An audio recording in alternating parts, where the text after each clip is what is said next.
Bidenomics leaves Americans becoming homeless at record rate. Now, if you've been following the economy and reading stuff, this is no surprise. You already know because inflation and recession that I think we're already in, and Biden's policies, we all know and feel what's going on right now. I mean, look at the food prices in the grocery stores, look at gas, everything is up by every single barometer. So, of course, the homeless rate will go up along with it because of Biden and his ridiculous policies. But before we get started, go ahead and hit that like button, share this out so we can get this information out there. Subscribe if you're not already a subscriber, and hit that alarm bell so you know when I'm putting out new stuff.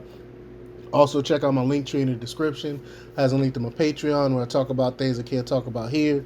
There's also a link to my Instagram and my merch store. Also, check out jjthepsychotherapist.com for news as well. All right, let's talk about this news. The fight against homelessness by the Biden administration is struggling as the 2024 presidential election cycle approaches. Despite Bidenomics being promoted as an economic solution for the middle class, a recent report from the Wall Street Journal indicates that a significant number of Americans are becoming homeless at an unprecedented rate. Working class individuals recognize that Biden's policies have been extremely detrimental. Negative real wages over the past 2 years have led many to accumulate unmanageable credit card debt during a period of high interest rates, while also depleting personal savings. These challenges, including the worst housing affordability situation in decades, have contributed to a growing homelessness crisis that Democrats are finding difficult to control. Analyzing data from over 300 sources tracking homeless individuals across various regions, John Camp and Shannon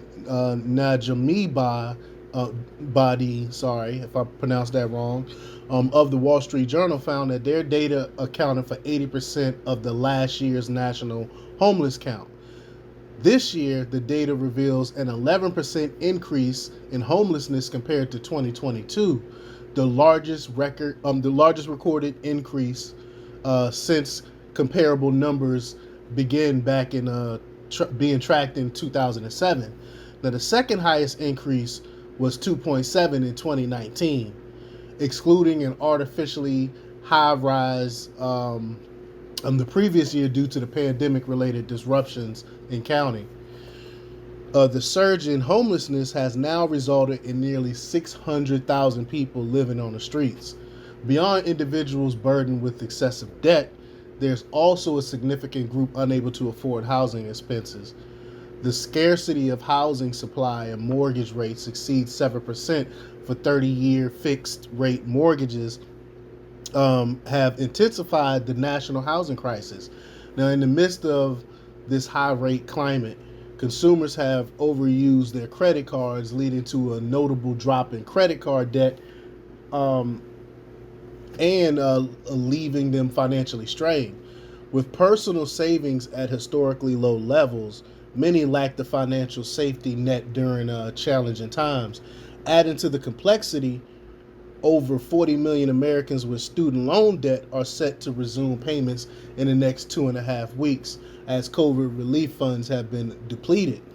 This economic fallout from the COVID-19 era is being acutely felt, and chronic homelessness has surged to unprecedented levels. Furthermore, Biden is grappling with an additional set of challenges, including record high rates of suicides and drug overdoses in 2022, alongside a persistent border crisis.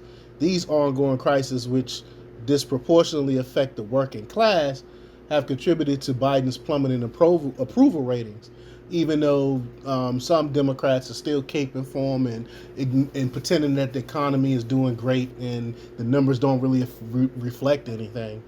But this is amplified by the perception that the government prioritizes international aid over domestic working support, further straining Biden's standing among the populations. I mean, we're sending hundreds of billions of dollars overseas.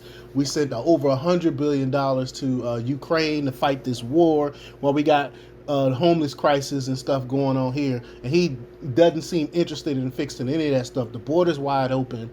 In July alone, 40,000 illegal immigrants crossed through the border in 1 month. We're being invaded, and he's doing nothing about it. People are struggling, and he's doing absolutely nothing about it. But he's quick to keep sending money overseas too for Ukraine to fight some war that has nothing to do with us.